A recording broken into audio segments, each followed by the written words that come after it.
Welcome back to the Rich Eisen Show. Patriots, 2nd and 5. Fitzpatrick under pressure. He got hit from behind. The loose ball is picked up by the Patriots. Chris Long with a sack force fumble of Ryan Fitzpatrick in the final throes of a Week 12 Patriots win against the Jets. The last time, by the way, the New England Patriots have trailed in a football game was that game where they came back and then Chris Long sealed the deal. And his dad, Pro Football Hall of Famer and member of the Super Bowl 51 pregame and Fox NFL Sunday Pro Football Hall of Famer Howie Long here on the set. Good to be here. Good to have you here. What a week for you. I mean, you've played in the game, you've broadcast these games. Now your son is playing in this football game. Well, you know, he kind of took the Lewis and Clark route to get here, and I know he's made a number of great friends with the Rams, and that kind of a bond. Anytime you're teammates with people, particularly that defensive front group, they were a very close-knit group. And Todd Gurley was, you know, I saw that piece just a second ago when he was on with you. I know all those guys are pulling for him, but when you play 8 years and you're averaging 4.5 wins a year, as a dad, you feel compelled to, you know, it'll be better next week. It'll be better next year, you know, and the weeks turn into months, the months turn into years, and the next thing you know, 8 years go by and you've never been in the playoffs and you've averaged 4.5 wins a year. So for him to have the opportunity in the offseason to kind of make a decision between, I think it was 4 or 5 teams, and then making the choice to go with New England, because at the end of the day, it always came back to the same question: why are you playing? And it was all about winning. And I said, well, you know, there's one place that they win a lot. You know, and listen, he loved his trip to Atlanta, loved Dan Quinn. Brian Cox, a guy who I have a great deal of respect for. Chris really enjoyed his time down there and really was excited about what they're doing down there. It's just a question of where's the fit and taking a chance on New England, and they took a chance on him. And oddly enough, it was probably the place that gave him the least amount of definitive idea of what his role would be. So you're betting on yourself. I said, are you healthy? Mm-hmm. And he said, yeah. And I said the same thing to Sam Bradford before the season. I said, are you healthy? And he said, yeah. And I said, well, I'm betting on you.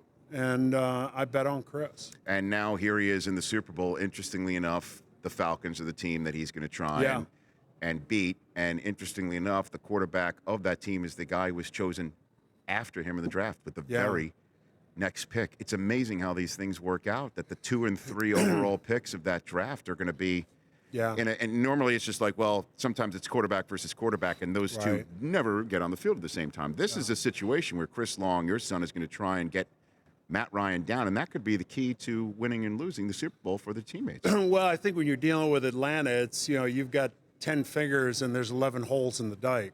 You know, they are, you look at them on film, and to use a NASCAR analogy, you know, drivers are trying to dial in their car, and the driver from the Atlanta Falcons pulled into the pit and said, don't touch the car. The car is perfect.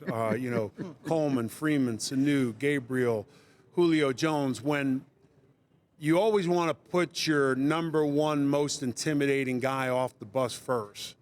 For the Atlanta Falcons, it's their wide receiver, Julio Jones, who's really, really a special player.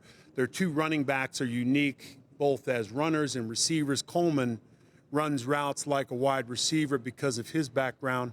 Freeman is dynamic in space, getting a check down route or on a swing pass or on a screen. Matt Ryan is special. Matt Ryan was special when he was at Boston College. You think back to then, Matt Ryan was a guy that, you know, took the BC Eagles to a top 10 team and had no business doing it. Name the folks that Matt Ryan was playing with at Boston College. I can't. No, and he's a special guy. So when you're talking about dealing with the Atlanta Falcons, I'm not sure there's a comfort level, or you take away Matt Ryan, you take away Freeman, you take away Julio Jones. Sanu's had monster games. And I think because they're not a Julio-centric team now, They don't have to go to Julio every play. There are a lot of options, and Matt Ryan takes the ball where it needs to go. Howie Long here on the Rich Eisen Show. So how does New England counter this? I mean, how do they slow down this offense just enough, and we're assuming Brady's going to get his points and come up with the W? Well, I think in a perfect world, you play great red zone defense. Atlanta's going to move the football, I'm sure. And how much is the Bill Belichick, Matt Patricia kind of role in it? What's that worth? Well, they have the number one scoring defense. Yeah, is it worth 3 points? Is it worth 4 points? You know, I think like matter of fact, all of New England's Super Bowls have been close games, and Tom Brady has led them down the field for what turned out to be the game-winning drive 4 times, and has been the Super Bowl MVP 3 times. In a perfect world, the best way to deal with Atlanta is maybe the way Philadelphia did, where you limit their touches. You limit the number of series and opportunities they have to put up points. You keep them on the sideline. New England is a very unique offense. There are 3 different types of running backs. Their offensive line has had a resurgence since last year. It was a point of emphasis. Their wide receiving core is deep. They're multiple. They can beat you any number of ways, but to be methodical and control the clock and keep Matt Ryan on the sideline is probably the only way you're going to stop Atlanta. A few more minutes here with Howie Long here on the Rich Eisen Show from Houston. Last year, the Lombardi Trophy was hoisted by a Pro Football Hall of Fame colleague of yours and John Elway for grocery shopping, as well as he did in Denver. Your colleague, formerly now of Fox, who could be your Pro Football Hall of Fame colleague on Saturday, finalist John Lynch gets the gig in San Francisco. Did you ever think about maybe wanting to put together a team and be a general manager, Howie? You know, I had some conversations about that at a couple of points. For me, playing football, being an athlete, is a selfish endeavor.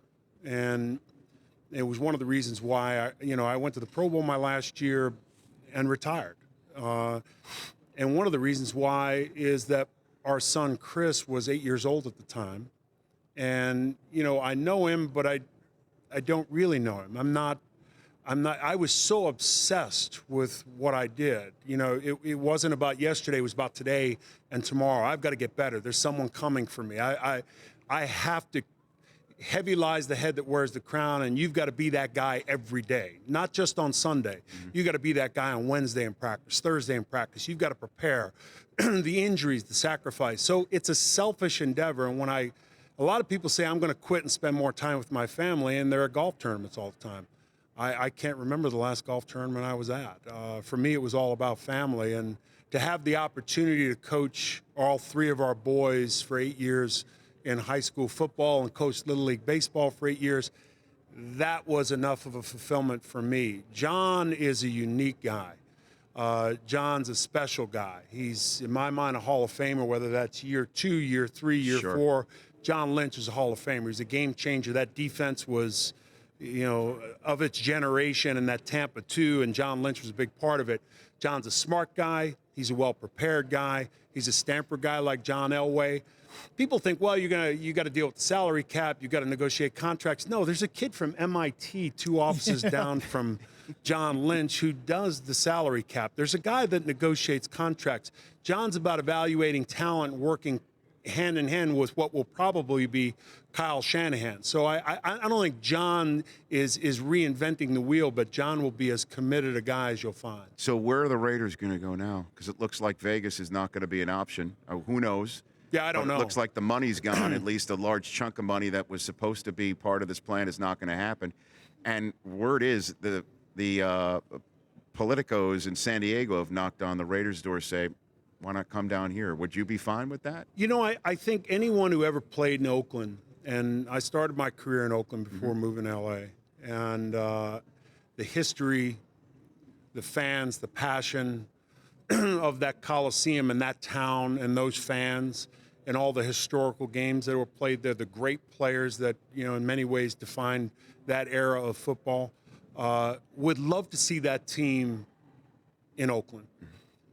But to this point, I haven't seen a proposal that will allow them to do that. In order for this organization to be competitive in today's NFL, which means stadiums, which means non-shared revenue, which means luxury boxes, all the things that people don't factor in, they need it, whether it's in Oakland or Vegas or San Diego. I'm hopeful that it's Oakland, but I haven't seen anything yet that would indicate that that's an option. I've got Howie Long here for a couple more minutes. I've got Dan Marino coming up in hour 3. Your filmography versus Dan's. Oh, my God. Your filmography versus Dan Marino's. Who wins acting wise?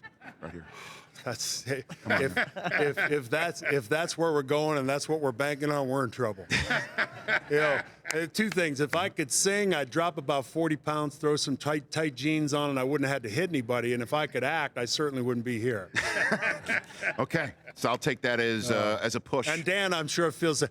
Dan was, I played against some great quarterbacks in my era. Dan was one of them. Boy, he was like a ball machine. Just came out, you couldn't get to him, right? No, Fastest the ball release? was out. I could run by somebody, literally just run by them as if it were a 40-yard dash at the combine. Yes. And ball's gone.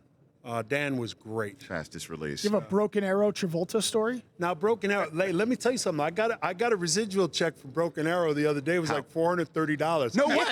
That's sneaker money. That's sneaker money. That's amazing. You know? 430. I got one from CSI Miami the other day. It was 15 cents. Hey, look, my wife didn't know. My wife didn't know. It's great, isn't it? Oh, yeah. My wife didn't know I got paid in training camp till year 7, and she still doesn't know about the residual check. Uh-oh. Now it's out there now. Where are you watching the game? Because I know obviously you're going to have halftime responsibilities. I'm going to watch the opening, the national anthem, the kickoff, and that on the field. But then I want to get back in the green room and get in a corner and be there. Kind of laser the TV with my eyes. Okay. And try to. I'm going to try to enjoy it as much as I can.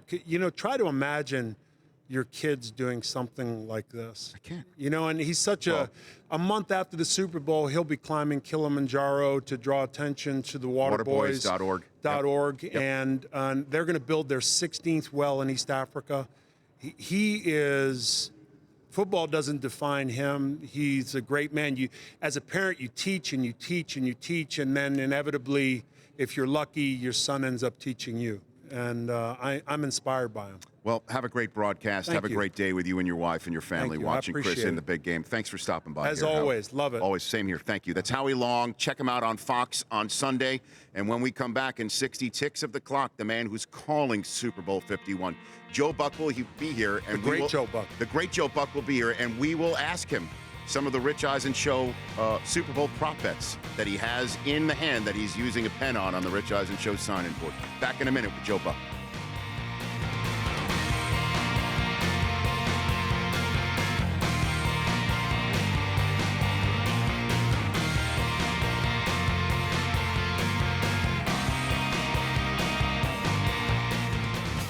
The Rich Eisen Show, weekdays at noon Eastern on Audience.